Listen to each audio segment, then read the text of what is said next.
How to adjust a Shindaiwa carburetor. The Shindaiwa Company manufactures a variety of two-cycle power lawn tools. Two-cycle engines run on a mixture of oil and gasoline. This is used as not only fuel but also lubricant for the internal components. When this starts to run too lean or too rich, it will cause erratic performance.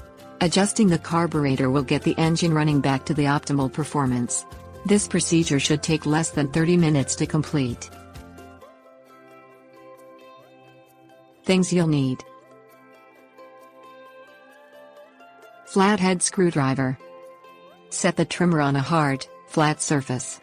Ensure the cutter head is installed on the end of the trimmer, and the cutting nylon is cut to the correct length. Locate the carburetor on the right side of the engine directly under the air filter. There are 3 adjustment screws on the side of the carburetor. They are marked with an L for low speed adjustment, an H for high speed adjustment, and an I for idle adjustment. Turn the L screw clockwise until it gently seats with the flathead screwdriver. Turn the L screw counterclockwise 1 1/8 of a turn. Turn the H screw clockwise until it gently seats. Turn the H screw counterclockwise 1 1/8 of a turn. Start the engine and allow warming up for 2 to 3 minutes. Turn the I screw clockwise until the trimmer head begins to turn, and then slowly turn the screw counterclockwise until the cutting head stops.